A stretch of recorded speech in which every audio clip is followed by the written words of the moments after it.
artinya mungkin tidak etis saya bicara. Tetapi kalau nominalnya bervariasi, karena bisnis ini kan dimulai dari tahun 2020 sampai tahun 2022. Tapi rata-rata akumulasi ada yang 60 juta, ada yang 100, demikian yang bisa saya sampaikan. Sangat lebih dari 200 juta. Dan salah satunya juga pernah Bapak Stefanus menitipkan dana kepada orang dekatnya Mbak Jessica yang berinisial M, yang pernah disebutkan dalam press conference pertanggal berapa, 15 Juni atau Juli, itu ada inisial perempuan yang namanya M. Nah, namanya M ini aja sudah masuk ke rekening dia kisaran 400 sampai 600 juta.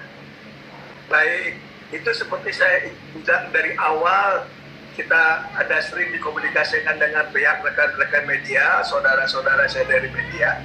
Saya menyatakan bahwa terkait masalah yang dibilang transferan kosong, itu kan hanya masalah teknis. Masalah teknis antara daripada manajemennya PT ke pihak Ibu Jessica Iskandar atau kepada pihak Bapak Vincent. Betul, bukti-bukti transfer itu ternyata ada, cuman kalau memang diterima atau tidak itu kan bicara teknis. Yang berhak itu membicarakan kenapa transferan itu tidak masuk atau tidak diterima oleh pihak penerima, itu kan bukan kita yang berkompeten. Sudah.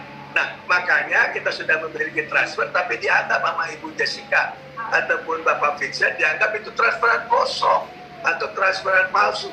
Ini kan terlalu pernyataan-pernyataan dini yang dilakukan oleh pihak kubunya Bapak Vincent atau Ibu Jessica. Itu yang kami sebut, kami sangat sayangkan adanya press conference tersebut, gitu loh.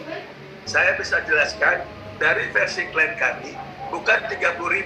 Sekali lagi, dari versi klien kami bukan 30.000, tapi hanya 20.000. Itu adalah untuk penyertaan daripada saham kepemilikan PT.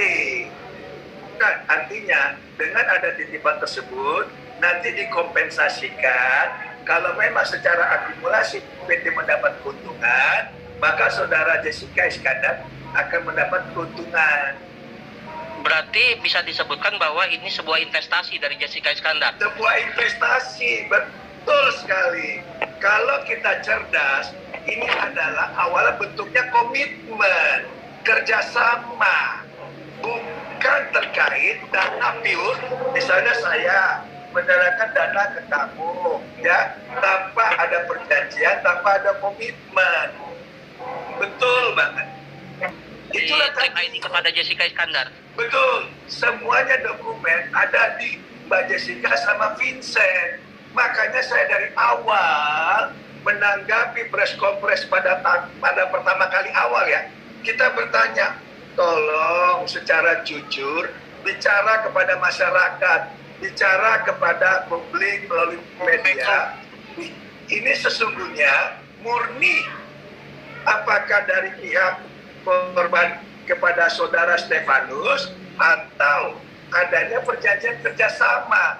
Kalau perjanjian kerjasama kepada PT kan itu, ini kan masuk ranahnya keperdataan.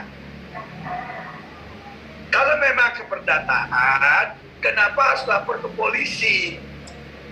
Kalau memang ingin masuk ke lapor ke polisi, kenapa dari awal tidak ada klarifikasi, tidak ada somasi? Ini yang kami sangat sayangkan.